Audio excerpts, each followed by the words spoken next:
नमस्कार, मी लतिका निंबाळकर. माझ्या चॅनलवरती तुमचं स्वागत आहे. आज मी तुम्हाला लाल मटाची गरगटी भाजी बनवून दाखवणार आहे.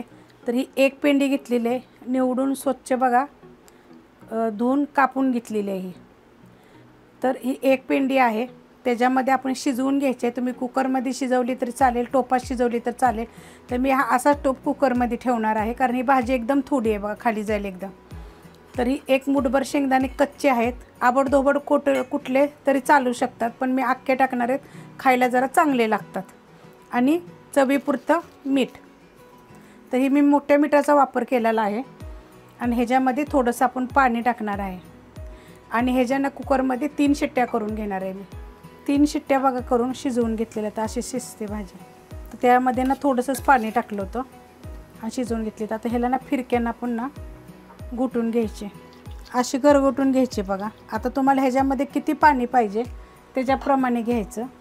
जरी तुम्ही शेंगदाणे अख्खे न टाकता जरी कुटून जरी टाकले की नाही तरी चालतील. आबडधोबड कुटायचे आणि टाकायचे, किंवा भाजून जरी मोठं मोठं कुटं गेल्यावरून टाकलं तरी पण चालेल.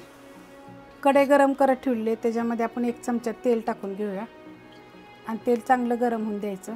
तेल गरम झालेलं आहे, त्याच्यामध्ये बघा अर्धा चमचा जिरे, अर्धा चमचा मोहरी, आणि ह्या 2-3 पाकळ्या लसणाच्या बघा अशा आबडधोबड कुटलेल्या आहेत. त्या चिमूटभर हिंग, आणि ह्याच्यामध्ये हिरवी मिरची, 1 गड्डी लसूण, आणि अर्धा चमचा जिरं मी कुटून घेतलेलं आहे. मिरच्या काय ह्याच्या भाजलेल्या नाही आहेत, परतून घेतलेलं आहे बघा चांगलं. त्यात थोडीशी आपण हळद टाकायची, जास्त हळद नाही टाकायची, थोडीशी हळद टाकायची. आणि आता ही भाजी ओतून घ्यायची. ही भाजी कशी माहिती आहे का, तुम्हाला किती पातळ पाहिजे त्याप्रमाणे करायची.